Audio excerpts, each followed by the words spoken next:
नमस्ते दोस्तों, आज की इस कहानी में आपका स्वागत है। मेरा नाम विराट है और मैं गुजरात का रहने वाला हूँ। यह कहानी मेरी और मेरी मम्मी की है, जो एक सच्ची घटना पर आधारित है। मैं आप सबके सामने यह बताना चाहता हूँ कि कैसे मैंने अपनी मम्मी को तैयार किया, जबकि उनका मन नहीं था। तो दोस्तों, इस कहानी को दिल थाम कर सुनिएगा। दोस्तों, हमारे परिवार में मैं, मेरे पापा और मेरी मम्मी और मेरी एक छोटी बहन है। मेरे पापा का नाम ब्रिज मोहन है और वह एक प्राइवेट कंपनी में काम करते हैं। और मेरी मम्मी का नाम शालिनी है, वह एक गृहिणी है। और मेरी छोटी बहन का नाम अनुष्का है और वह हाई स्कूल में पढ़ती हैं। और मेरा नाम तो आपको पता ही होगा। तो चलिए आज बढ़ते हैं। मम्मी पापा की लव मैरिज हुई थी और वह दोनों ही काफी शिक्षित हैं, इसलिए हमारे घर का माहौल काफी खुला और आधुनिक है।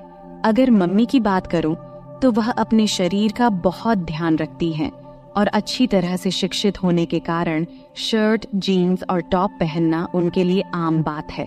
मम्मी अपनी फिटनेस का ध्यान रखने के कारण काफी आकर्षक और खूबसूरत दिखती हैं। मैं घर में उनका इकलौता बेटा हूँ, इसलिए मुझे हमेशा बहुत प्यार मिला है और पापा मम्मी कभी मुझे नाराज नहीं करते हैं।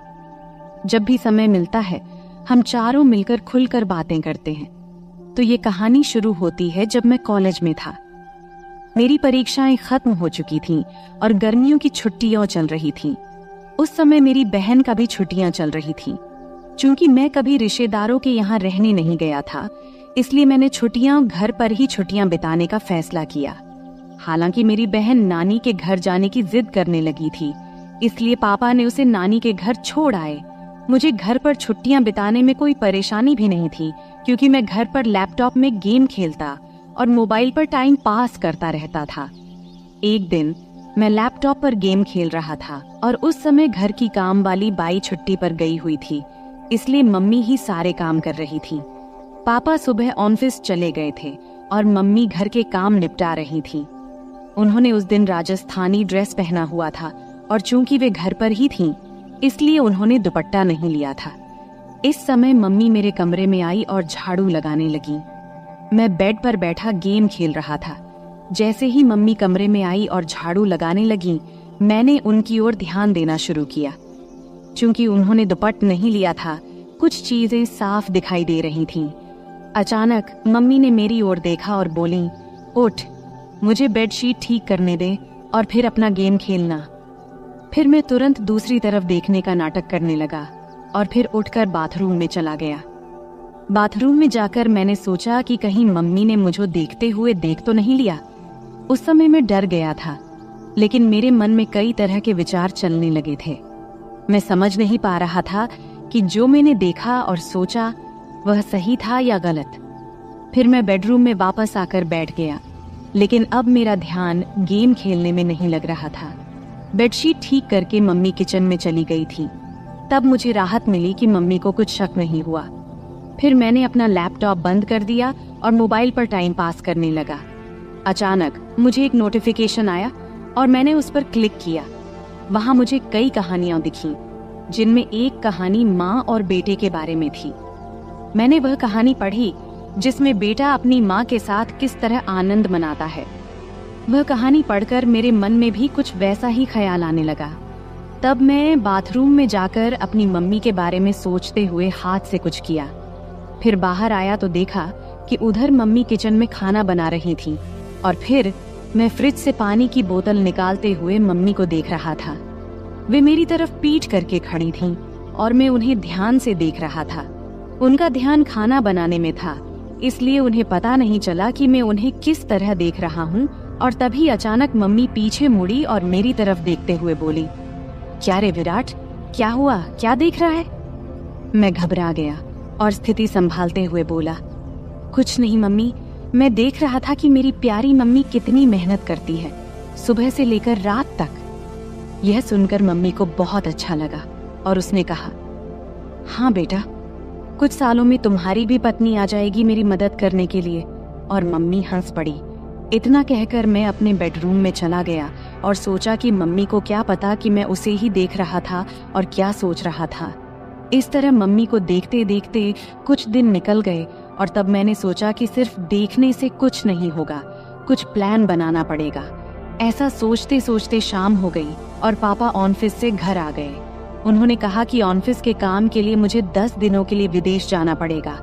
यह सुनकर मैं मन ही मन बहुत खुश हुआ और मैंने सहमति में सिर हिला दिया। फिर 3 दिन बाद पापा जाने वाले थे और मैंने ठान लिया कि जो भी करना है इन 10 दिनों में ही करना है, नहीं तो फिर ऐसा मौका नहीं मिलेगा। अगले दिन मंगलवार था। पापा जाने वाले थे, इसलिए थोड़ी बहुत शॉपिंग करनी थी। मम्मी और पापा शॉपिंग के लिए निकलने वाले थे। तब मुझसे पूछा, तू आएगा? तो मैंने मना कर दिया और कहा, आप लोग जाओ, मैं गेम खेलूंगा। फिर वे दोनों चले गए और उनके जाते ही मैंने दरवाजा लॉक किया और उनके बेडरूम में गया। मैंने अलमारी खोलकर देखा कि क्या मुझे कोई आइडिया मिलता है। तभी मुझे एक युक्ति सूझी। मैंने और ढूंढने की कोशिश की तो मुझे मम्मी की लिपस्टिक और बॉडी स्प्रे मिला। ढूंढते हुए मुझे मम्मी के कई कपड़े मिले। उनमें एक ड्रेस मिला। मम्मी का वह 1 पीस था, लाल रंग का।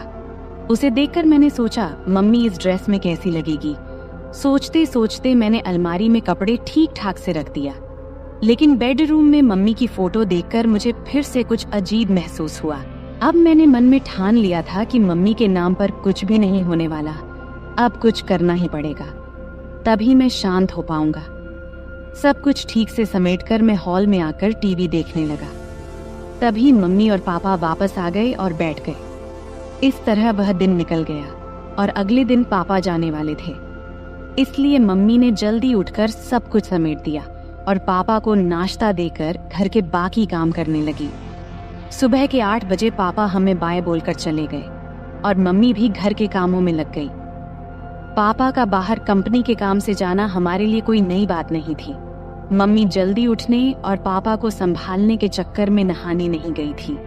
पापा के जाने के बाद सुबह 9 बजे मम्मी नहाने चली गई और मैं हॉल में टीवी देख रहा था। अचानक मम्मी की आवाज आई, विराट तौलिया दे दो। मैं बाहर ही भूल आई। मैं तुरंत तौलिया लेकर गया। मम्मी ने दरवाजा थोड़ा सा खोला और तौलिया लेने के लिए हाथ बढ़ाया। जब मम्मी ने तौलिया के लिए हाथ बढ़ाया तो मैंने देखा कि मम्मी के बाल पूरी तरह भीगे हुए थे। उनके हाथ से पानी टपक रहा था और उनके चेहरे और हाथों पर पानी की बूंदें देखकर मम्मी मुझे बेहद खूबसूरत लगी। जब मम्मी ने हाथ आगे किया तो वह थोड़ा साइड में खिसकी थी। तब मुझे वह थोड़ी सी दिखी और उस पर पानी की बूंदें भी थीं। उसके हाथ जैसे मुझे अंदर बुला रहे थे, लेकिन वह चालाक थी, तुरंत अंदर खिसक गई। ऐसा लग रहा था कि मैं तुरंत अंदर जाकर उसे खड़ा खड़ा ही आनंद दे दूं। वैसे भी पापा घर पर नहीं थे, लेकिन मैंने खुद पर काबू किया और हॉल में आकर बैठ गया। फिर 5 मिनट बाद मम्मी तौलिया लपेटे हुए हॉल में आई और टीवी के पास लगे शीशे के सामने खड़ी होकर हेयर ड्रायर से बाल सुखाने लगी। मैं और भी ज्यादा परेशान हो गया और उसे पीछे से देखने लगा। जब जब मम्मी अपने बालों में हाथ डालकर हेयर ड्रायर से बाल सुखा रही थी, उसके लिए यह सब नॉर्मल था। लेकिन उसे क्या पता था कि पीछे सोफे पर बैठा लड़का उसे आनंद देने के लिए पागल हो रहा है और उसे पीछे से देख रहा है। मैंने मन में विचार किया कि आज से ही कोशिश करनी चाहिए और मैंने बिना समय गवाए बोला, मम्मी तू हमेशा साड़ी और राजस्थानी ड्रेस ही पहनती है घर में? तब मम्मी बोली, क्यों रे बेटा, ऐसा क्या है? मुझे जो सही लगता है वो पहनती हूँ। तुम्हें ऐसा क्यों लगता है कि कुछ और पहनना चाहिए? तब मैंने कहा, कुछ नहीं मम्मी, कल जब तूने जीन्स और टॉप पहना था तो बस यूं ही कह रहा था। तब मम्मी बोली, अरे पागल, घर में कौन जीन्स और टॉप पहनता है? बाहर जाना हो तभी पहनूंगी ना। फिर मैंने कहा, ऐसा नहीं है मम्मी, जब तू साड़ी और राजस्थानी ड्रेस पहनती है तो थोड़ा उम्र दराज लगती है, इसलिए बोला। फिर मम्मी ने जवाब दिया कि अब जवान दिखकर क्या करना है, जिससे प्यार किया उसे शादी कर ली, और अब तुझ जैसा आलसी बेटा और अनुष्का जैसी खूबसूरत बेटी है, फिर और क्या चाहिए। इतना कहकर मम्मी जोर से हंसी और बेडरूम में कपड़े पहनने चली गई। मैं भी हंस पड़ा और टीवी देखने लगा। थोड़ी देर बाद मम्मी बाहर आई कपड़े बदल कर। देखकर मुझे खुशी भी हुई और नाराजगी भी, क्योंकि उसने मेरी बात मानी थी। नाराज इसीलिए कि अब वो फिर से पूरी तरह से ढकी हुई थी। मम्मी हॉल में आई और बोली, अब कैसी लग रही हूँ? मैं हैरान होकर बोला, वाह, अब तो तू एकदम मेरी उम्र की लड़की लग रही है। मम्मी बोली, अरे बुद्धू, तेरे और मेरे बीच 18 साल का अंतर है और कैसे मैं तेरी उम्र की लग सकती हूँ। अब मुझे समझ नहीं आ रहा था कि क्या कहूँ, लेकिन कुछ तो कहना था, इसलिए मैंने कहा, अरे मम्मी, हमारा और तेरा उम्र का अंतर हमें पता है, लेकिन बाहर किसी को थोड़ी पता है। अगर हम दोनों बाहर घूमने गए तो लोग सोचेंगे कि हम गर्लफ्रेंड बॉयफ्रेंड हैं। इतना कहकर मैं जानबूझकर रुक गया और मम्मी की प्रतिक्रिया देखने लगा। तभी मम्मी ने बिना समय गवाए उत्सुकता से पूछा, अच्छा और क्या, बोलना बेटा। अब आगे मैंने कुछ नहीं बोला, बस इतना कहा कि छोड़ो मम्मी, तुम्हें गुस्सा आ जाएगा। तब मम्मी बोली, मुझे कभी तुझ पर गुस्सा आया है क्या? और तुझे भी पता है कि मेरा बेटा कभी गलत नहीं करता, तो मुझे गुस्सा क्यों आएगा? अब जल्दी बोल, क्या कहने वाला था? तब मैंने कहा कि अगर हम साथ में बाहर कहीं घूमेंगे गए तो लोग हमें गर्लफ्रेंड बॉयफ्रेंड समझेंगे, लेकिन तुम्हारे गले में मंगलसूत्र देखकर वे हमें पति पत्नी भी समझेंगे। यह सुनकर मम्मी जोर जोर से हंसने लगी। फिर मम्मी बोली, अरे बाप रे, इतनी छोटी सी बात के लिए मुझे क्यों गुस्सा आएगा? और फिर से मम्मी हंसने लगी। तब मैंने उनसे कहा, हंसो मत मम्मी। इतना कहकर मम्मी ने मुझे चिढ़ाने के लिए फिर से हंसना शुरू कर दिया और मैंने मम्मी की तरफ दौड़ लगाई, मजाक में मारने के लिए। मम्मी तब भागकर किचन में चली गई और हंसती रही। फिर मैं हॉल में बैठकर सोचने लगा कि चलो, शुरुआत तो हो गई है, लेकिन अभी बहुत काम बाकी है और वो भी उतना ही मुश्किल। मम्मी बहुत संस्कारी है और मैंने कभी उसे ऐसा महसूस नहीं किया कि उसे इस तरह की किसी चीज की कमी महसूस हो रही हो। मम्मी और पापा की लव मैरिज होने की वजह से खुशी तो उनमें पहले से ही है। जरूरत तो मुझे थी और मुझे वो जरूरत किसी भी हाल में पूरी करनी थी, वो भी मम्मी से। फिर थोड़ी देर बाद मैंने फिर से कोशिश शुरू की। मम्मी किचन में काम कर रही थी। मैं वहां गया और कहा, मम्मी, तुम्हें रोज रोज ये काम करते करते बोर नहीं होता क्या? तब मम्मी ने कहा, नहीं बेटा, जब हमारी काम वाली बाई आती है तब मुझे आराम मिलता है। तब मैंने कहा, माँ, अभी तो छुट्टियां शुरू ही हुई हैं और मुझे बहुत बोरियत फील हो रही है। तब मम्मी ने बोला, तो क्या करें, कहाँ चलें घूमने? हम दोनों ही हैं घर में अब। मैंने कहा, हाँ चलेंगे मम्मी, लेकिन पापा के आने के बाद। तब मम्मी बोली, तब तक क्या करेगा? मैंने बोला, मुझे एक गेम पता है, अगर तुम्हें कोई दिक्कत न हो तो खेलते हैं घर में। मम्मी ने कहा, मुझे लैपटॉप पर गेम्स खेलने में कोई दिलचस्पी नहीं है, कुछ और बताओ। फिर मैंने कहा, अरे मेरी प्यारी मम्मी, लैपटॉप पर नहीं, बस ऐसे ही हम दोनों खेलेंगे। तब मम्मी बोली, अच्छा ठीक है, कौन सा गेम है? मैंने बोला, मम्मी, ट्रूथ और डेयर। तब मम्मी बोली, अच्छा वो गेम ठीक है, खेलते हैं, लेकिन पहले मुझे घर के काम खत्म करने दे, फिर खेलेंगे। तब मैंने कहा, ठीक है मम्मी, तब तक मैं अपने बेडरूम में जाता हूँ, जब तुम्हारा काम खत्म हो जाए तो बेडरूम में आ जाना। यह कहकर मैंने उसे पीछे से गले लगा लिया और गाल पर एक किस किया और फिर बेडरूम में जाकर बैठ गया। मैं बेडरूम में बैठकर सोचने लगा कि मम्मी तैयार तो हो गई है, लेकिन क्या पूछूं जिससे उसे गुस्सा न आए और मेरा काम भी हो जाए। थोड़ी देर बाद मम्मी बेडरूम में आई और मेरे सामने बैठ गई। फिर मम्मी बोली, अब बोल, क्या खेलना है? तब मैंने बोला, मम्मी तुम्हें तो पता ही ट्रूथ और डेयर का खेल, अब मुझे बताओ कि गेम की शुरुआत तुम करोगी या मैं? तब मम्मी ने कहा, तुम ही करो शुरुआत। फिर मैंने मम्मी से पूछा, आपको ट्रुथ चाहिए या डेयर? तब मम्मी बोली, ट्रुथ। फिर मैंने सवाल पूछा, तुम्हारा शादी से पहले कोई बॉयफ्रेंड था? मेरा सवाल सुनते ही मम्मी बोली, ये कैसा सवाल है विराट? तब मैंने कहा, यही मेरा सवाल है और आपने ही तो ट्रुथ चुना है, तो अब बताओ। फिर मम्मी बोली, हाँ मेरा बॉयफ्रेंड था और वह तुम्हारे पापा ही है। इसके बाद मैं मम्मी से बोला, अब आप मुझसे पूछो, मेरा भी ट्रुथ है। तब मम्मी ने थोड़ा सोचा और फिर मुझसे सवाल पूछा। मम्मी बोली, तुम्हारी कोई गर्लफ्रेंड है? तब मैंने हाँ में जवाब दिया और कहाँ हाँ है, वह मेरे सामने ही बैठी है। मेरा जवाब सुनते ही मम्मी थोड़े गुस्से में बोली, अरे बेटा, ऐसा बोलना गलत है, मैं तुम्हारी मम्मी हूँ। शुरू में ही मेरा आत्मविश्वास थोड़ा कम हो गया, क्योंकि मम्मी को ऐसे गेम्स में कोई इंटरेस्ट नहीं था और वह संस्कारी थी। लेकिन मैं हार मानने को तैयार नहीं था। तभी मैंने कहा, अरे मम्मी, मजाक में बोला था, आप तुरंत क्यों गुस्सा हो जाती हो? तब मम्मी प्यार भरी मुस्कान के साथ हंस पड़ी और सिर हिला दिया। इसके बाद फिर मैं मम्मी से पूछा, अब आपको क्या चाहिए, ट्रुथ या डेयर? तो फिर से मम्मी ने ट्रुथ बोला। तब मैं उनसे सवाल किया, शादी से पहले क्या आपने कभी आनंद लिया या कोई खेल खेला है? तब मम्मी गुस्से में बोली, विराट, ये ज्यादा हो रहा है। मुझे नहीं लगता कि तुम्हें ऐसे सवाल पूछने चाहिए। अब हमें यहीं रखना चाहिए। इस पर मैं कहा, अरे मम्मी, हम अच्छे दोस्त हैं और मुझे नहीं लगता कि तुम मुझसे कुछ छुपा सकती हो। अगर तुम मुझसे प्यार करती हो और मुझ पर विश्वास है तो। फिर मम्मी बोली, लेकिन बेटा, तुम मेरे बेटे हो और ये बातें सही नहीं है। तब मैंने उनसे कहा, मम्मी, तुम तो बहुत पढ़ी लिखी हो, फिर भी तुम्हें ये बातें गलत लगती हैं।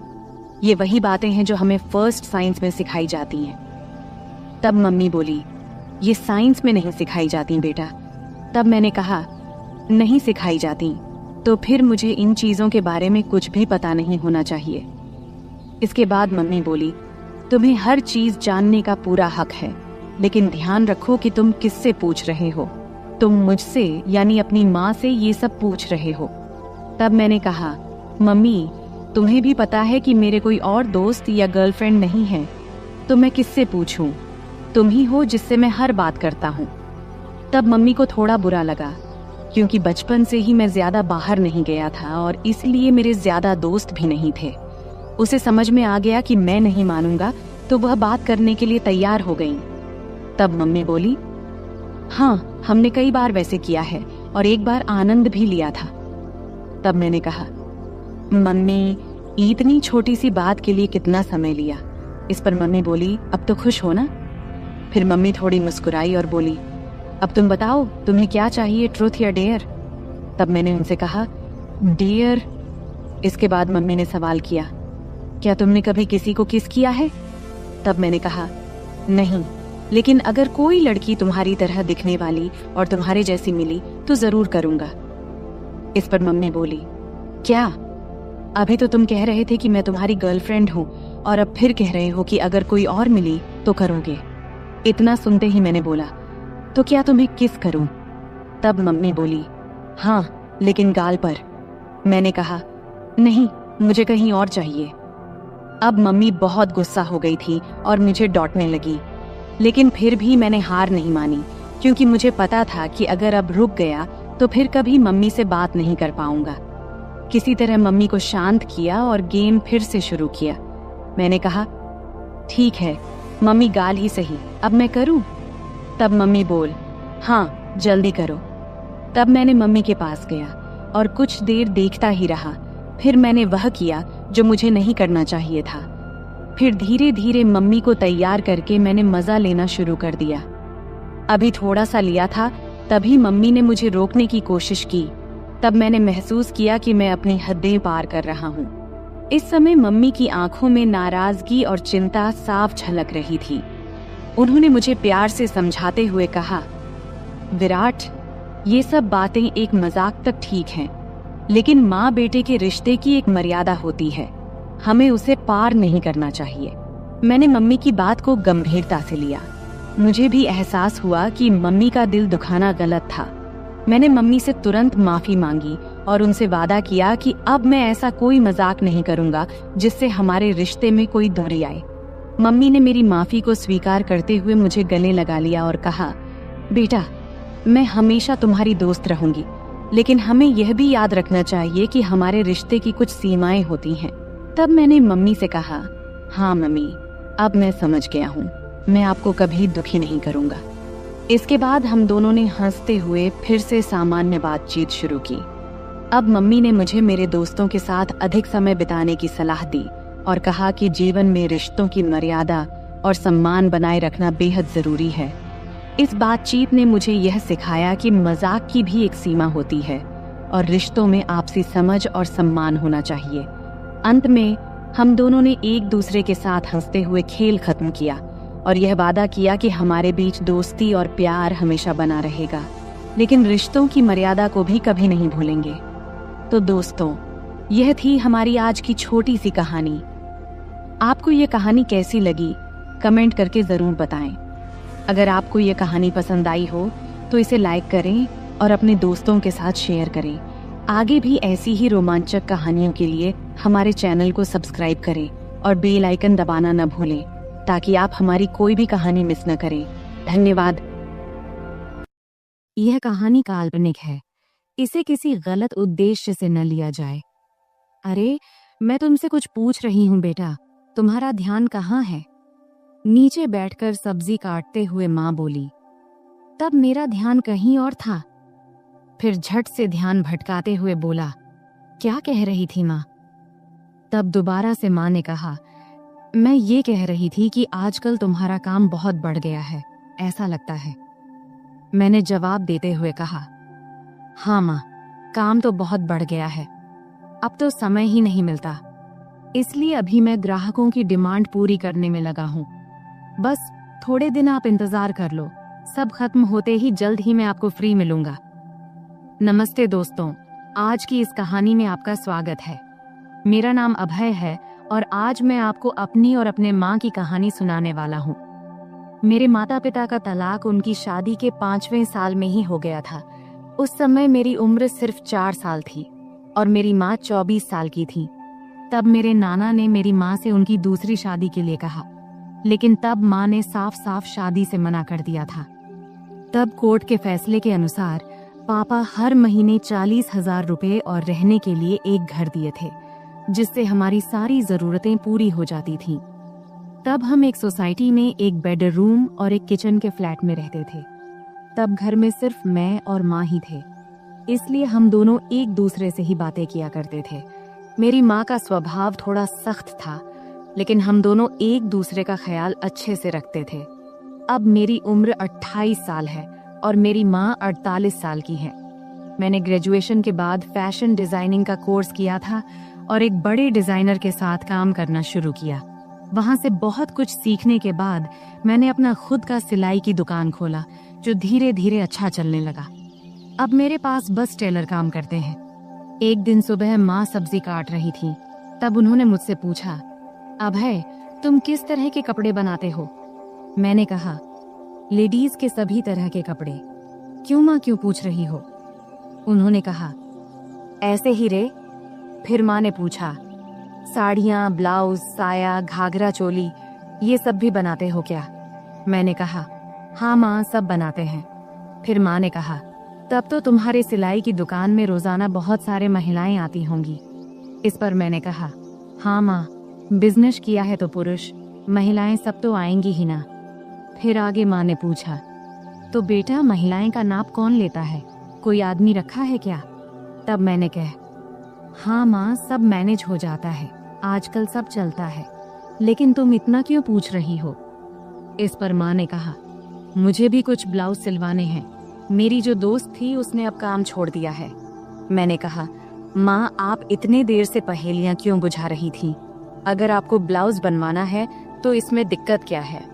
तुम अपना पुराना ब्लाउज दे दो, मैं टेलर को दे दूंगा, वह बना देगा, फिर लाकर तुम्हें दे दूंगा। इतना सुनते ही माँ ने कहा, मेरा कोई भी ब्लाउज अब फिट नहीं होता है, नई नाप लेनी पड़ेगी।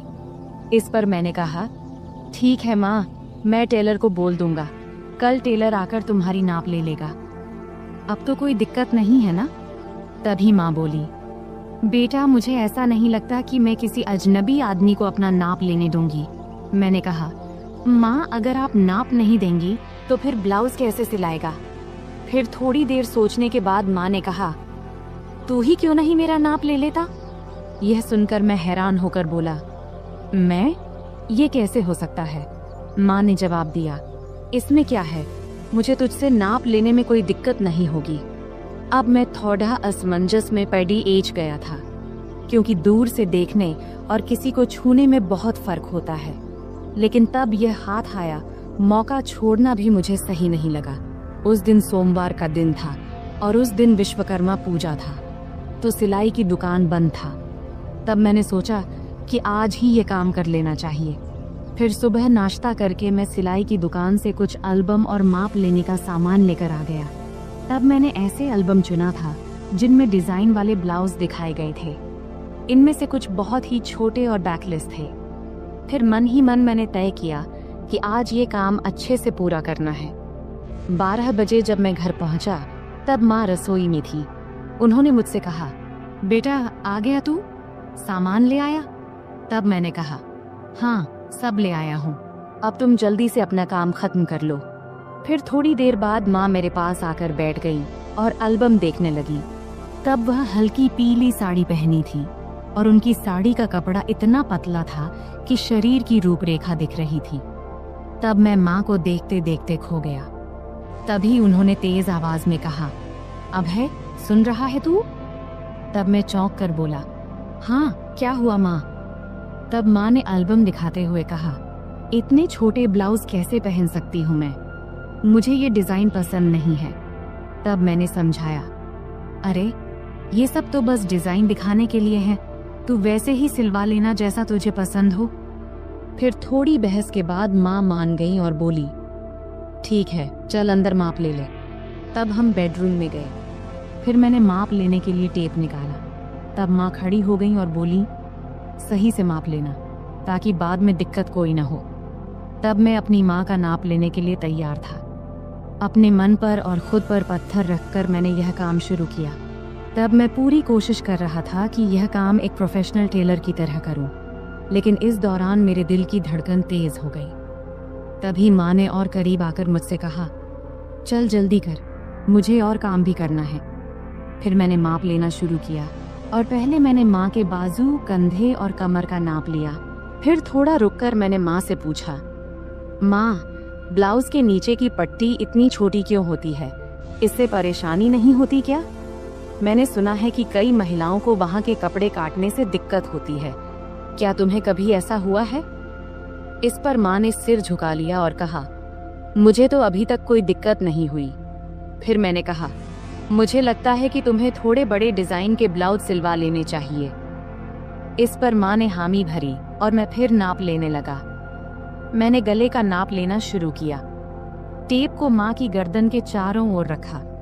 तब मैंने यह ध्यान रखा कि मेरी उंगलियां उनकी त्वचा को न छुएं और उनसे 1 इंच की दूरी पर रहें। फिर आगे मैंने पूछा, गला इतना रखना है या थोड़ा कम ज्यादा करूं? क्योंकि मेरी माँ का गला थोड़ा बड़ा था और वहाँ थोड़ी सी गहराई दिखाई दे रही थी, इसीलिए मैंने थोड़ा झिझकते हुए कहा, माँ तुम्हें क्या ठीक लगेगा? माँ ने मुस्कुराते हुए कहा, बेटा तुम तो अब इस काम में माहिर हो गए हो। मैंने जवाब दिया, माँ तुम जैसा कहोगी मैं वही करूँगा।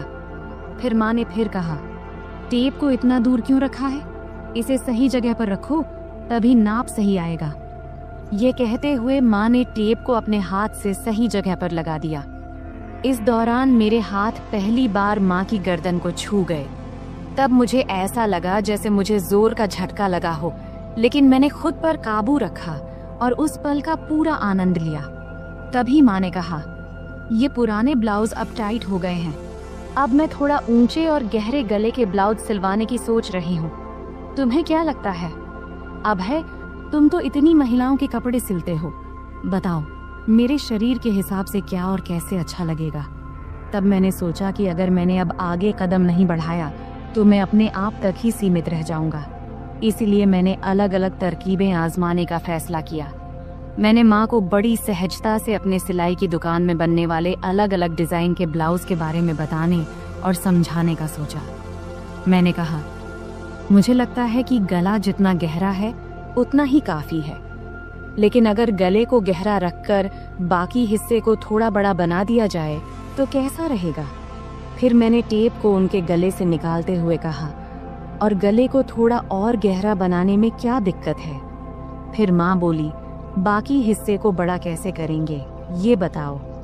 अब माँ भी थोड़ा सहज होने लगी थी और यही मैं चाहता था।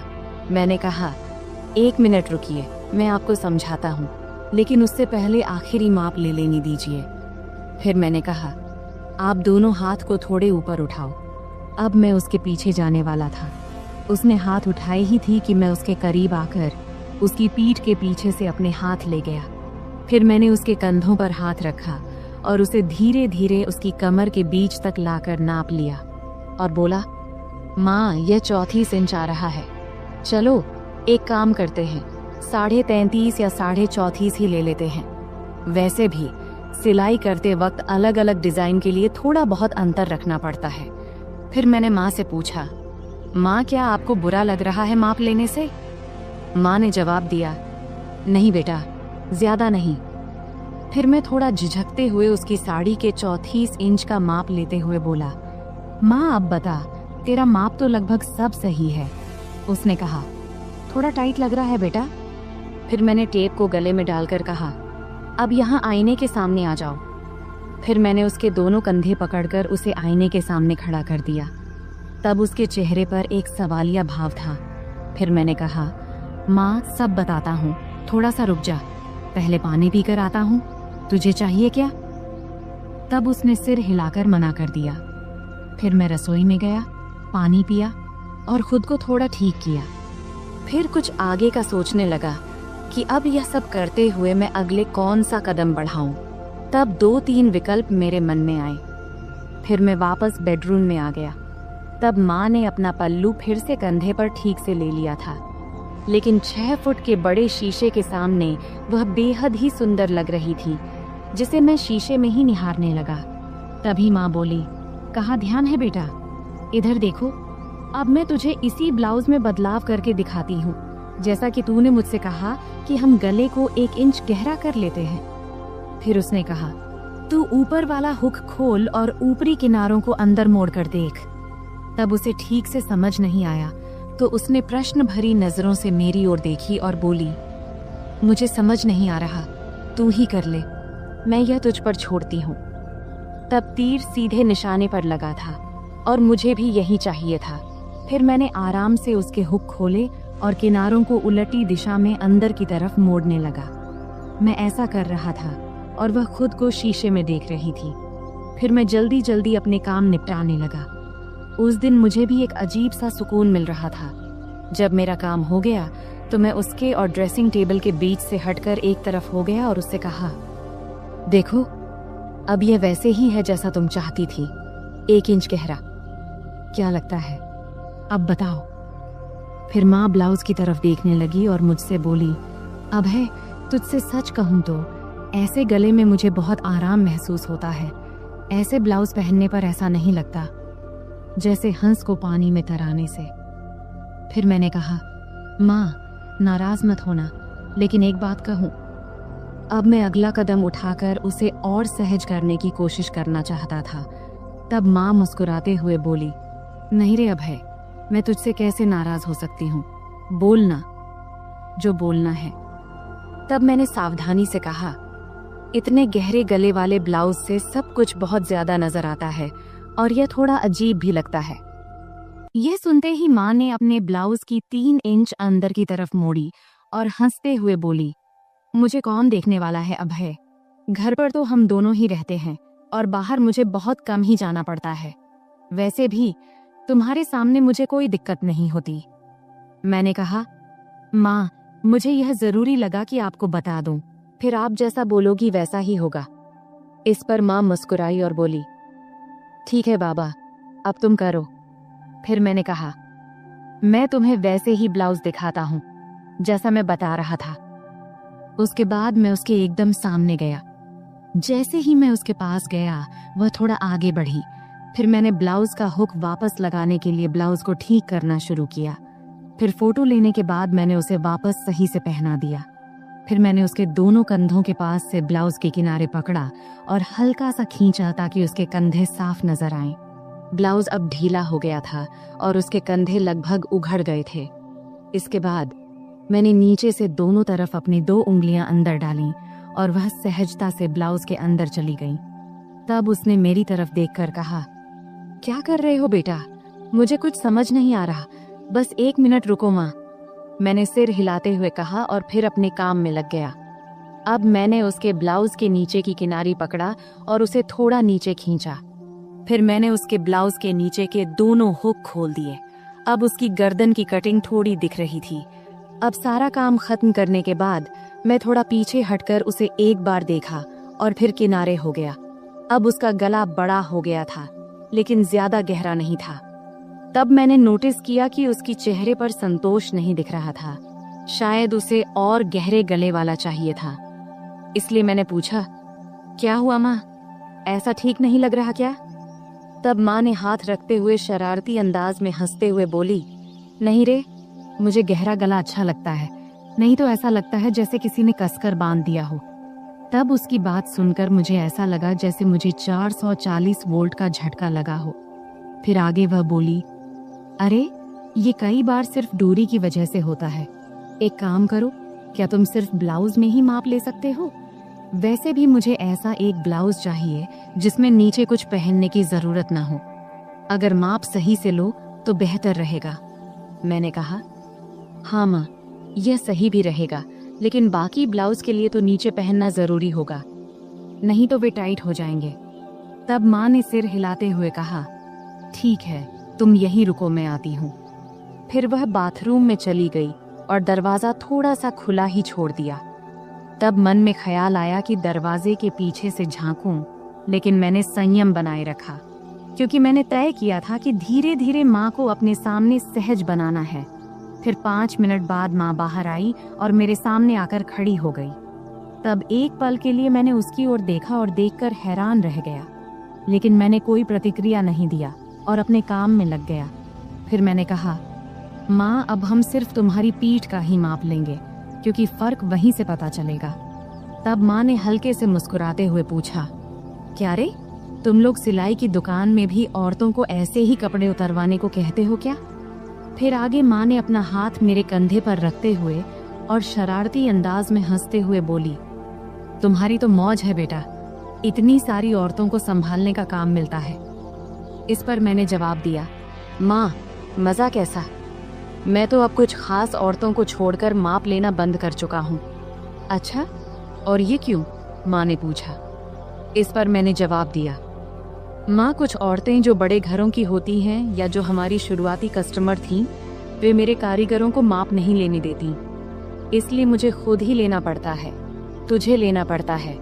यह कहती हुई माँ पलंग पर बिना आंचल के बैठ गई और फिर बोली, बेटा, तुम्हारी तो मन मोह लेती होगी इन औरतों ने। मैंने मुस्कुराते हुए कहा, नहीं माँ, मैं तो बिल्कुल प्रोफेशनल तरीके से काम करता हूँ। फिर माँ ने शरारती मुस्कान के साथ पूछा, लेकिन फिर भी तुम्हें उनका स्पर्श तो होता होगा ना, है कि नहीं? सच बता। इस पर मैं थोड़ा शर्माते हुए बोला, हाँ, होता है, लेकिन वे कुछ नहीं कहती, क्योंकि उन्हें मेरे सामने सुरक्षित महसूस होता है। फिर माँ ने हंसते हुए कहा, मेरा बेटा कितना समझदार है। ये कहते हुए उसने मुझे गले लगा लिया। इतनी ठंडी रात में उसके गले लगाने से उसकी गर्माहट मुझे महसूस होने लगी। फिर थोड़ा पांव खींचते हुए माँ ने पूछा, बेटा, तुमने ये सब बातें कहाँ से सीखी? मैंने कहा, माँ, इन औरतों से ही। वे इतने अलग अलग शब्द बोलती हैं कि क्या बताऊं। फिर माँ ने मजाक करते हुए कहा, अच्छा बेटा, तुम मुझे भी कुछ बताओ। तब मैंने कहा, नहीं माँ, तुम हंसोगी और कहोगी कि ये सब मुझे कैसे पता। माँ बोली, नहीं बेटा, मैं समझती हूँ कि तुम अब बड़े हो गए हो, लेकिन मुझे यह भी समझना है कि तुम्हें क्या पता है और क्या नहीं। फिर मैंने हिम्मत जुटाकर माँ से कुछ बातें साझा किया। तब माँ ने आत्मविश्वास से कहा, अरे बाबा, तुम्हें तो सब पता है। फिर मैंने हंसते हुए कहा, चलो छोड़ो ये सब, अब तुम्हारा नया डिजाइन वाला ब्लाउज लेकर आता हूँ। फिर मैंने उठते हुए पूछा, हाथ लगाऊं तो चलेगा ना? तब माँ ने खुद को सभ्य दिखाने की कोशिश करते हुए कहा, अरे हाँ बेटा, मुझे तुम पर पूरा भरोसा है। और क्या तुमने इतना जल्दी सब कुछ फिट कर लिया? फिर माँ ने थोड़े जोर से हंसते हुए कहा, बेटा देख ले, कहीं कुछ और लगाना बाकी तो नहीं है। तब उसके इस मजाक से मैं शर्म से लाल हो गया। अब वह पल भी आ गया था जिसका इंतजार था। फिर मैंने माँ को ड्रेसिंग टेबल के सामने खड़ा किया और खुद उसके पास जाकर खड़ा हो गया। फिर मैंने अपने दोनों हाथ नीचे लाते हुए कहा, देखो ये कितनी नीचे तक जा रहा है, इसका कारण इसका माप है। यह कहते हुए मैंने अपने दोनों हाथ उसके ब्लाउज के किनारे पर रख दिया तब मेरी धड़कन एकदम से तेज हो गई थी और हाथ भी हल्के से कांप रहे थे। मेरी माँ अभी भी उतनी ही क्यूट लग रही थी, भले ही वह थोड़ी बड़ी हो गई थी। फिर माँ ने अपना हाथ मेरे हाथ पर रखते हुए हल्का सा हिलाते हुए कहा, अभय, सच कहूँ तो मुझे इसमें कोई दिक्कत नहीं है। मैं इसे ब्लाउज पहनने को तैयार हूँ, लेकिन मेरी एक ही शर्त है, गला जितना गहरा हो सके उतना चलेगा। तभी मैंने हाथ हटाते हुए पूछा, माँ एक बात बताओ, तुम्हें और बाकी औरतों को गहरा गला ही क्यों पसंद आता है? नॉर्मल गला भी तो अच्छा लगता है। इस पर माँ ने मुस्कुराते हुए बोली, अरे बेटा, मुझे तो ये घर में ही पहनने हैं। घर में तो कोई दिक्कत नहीं है, इससे थोड़ा आरामदायक लगता है और गर्मी भी नहीं लगती। फिर माँ बोली, बेटा तुम एक बात बताओ, अगर गला बहुत गहरा हुआ तो पट्टी दिखेगी क्या? मैंने जवाब दिया, हाँ जरूर दिखेगी, लेकिन अगर गर्मी लगती है तो आल घर में सिर्फ गाउन क्यों नहीं पहनती? खैर कुछ ना पहनोगी तब भी चलेगा, मैं तुम्हारे लिए एक सुंदर स्लीवलेस गाउन सिलवा देता हूँ। तब माँ ने अपना नाक सिकोड़ते हुए कहा, गाउन और वह भी स्लीवलेस? मुझे पसंद नहीं है। तब मैंने समझाते हुए कहा, अरे घर में तो कोई दिक्कत नहीं है, वैसे गर्मी में पेटीकोट भी नहीं पहनोगी तो और आरामदायक लगेगा। चलो एक काम करते हैं, एक ऐसा गाउन सिलवा कर देख लो, बस एक बार पहन कर देखना, अगर अच्छा लगे तो ठीक, वरना मत पहनना। तब माँ ने सोचा और कहा, ठीक है बाबा, एक बार ट्राई कर लेंगे, अब आगे क्या करना है? मैंने हल्की मुस्कान के साथ कहा, अब तो बस इसे फाइनल कर लेते हैं, और अगर गाउन अच्छा लगा तो तुम्हें और भी सिलवा दूंगा। फिर मैंने माँ को गाउन का सैंपल दिखाने के लिए अलमारी से एक गाउन निकाला और कहा, देखो ये स्लीवलेस है, लेकिन इसका मटेरियल बहुत कंफर्टेबल है, इसे पहनकर देख लो, अगर अच्छा लगे तो इस डिजाइन में कुछ और बना दूंगा। माँ थोड़ा हिचकिचाई, लेकिन फिर उसने कहा, ठीक है, इसे पहनकर देखती हूँ। वह गाउन लेकर बाथरूम में चली गई। तब मैं थोड़ा नर्वस था, लेकिन खुद को शांत रखने की कोशिश कर रहा था। कुछ देर बाद माँ बाहर आई। गाउन में वह बहुत प्यारी लग रही थी। आते उसने पूछा, कैसा लग रहा है बेटा? मैंने कहा, बहुत अच्छा लग रहा है, तुम पर यह डिजाइन बहुत सूट कर रहा है। फिर माँ ने आईने में खुद को देखा और हल्के से मुस्कुराई। फिर उसने कहा, हाँ ये तो सच में बहुत आरामदायक लग रहा है। फिर मैंने माँ से कहा, तो पक्का, अब मैं ऐसे 2-3 और डिजाइन तैयार कर दूंगा। माँ ने कहा, ठीक है, लेकिन ध्यान रखना कि मटेरियल हमेशा ऐसा ही होना चाहिए, और हाँ गला थोड़ा गहरा हो तो बेहतर होगा। फिर मैंने सहमति में सिर हिलाया। यह कहते हुए माँ फिर से सामान्य कपड़ों में वापस आ गई। फिर हमारी बातचीत यही खत्म हो गई। आखिरकार मैंने महसूस किया कि माँ के साथ ये बातचीत न केवल उनके आराम के लिए थी, बल्कि एक नए दृष्टिकोण को समझने की भी थी। यह एक ऐसा पल था जहां हम दोनों एक दूसरे की भावनाओं को बेहतर तरीके से समझ सके। तो दोस्तों, यह थी हमारी आज की छोटी सी कहानी। आपको यह कहानी कैसी लगी कमेंट करके जरूर बताएं, और अगर आपको यह कहानी पसंद आई हो तो इसे लाइक करें और अपने दोस्तों के साथ शेयर करें। आगे भी ऐसी ही रोमांचक कहानियों के लिए हमारे चैनल को सब्सक्राइब करें और बेल आइकन दबाना न भूलें, ताकि आप हमारी कोई भी कहानी मिस न करें। धन्यवाद।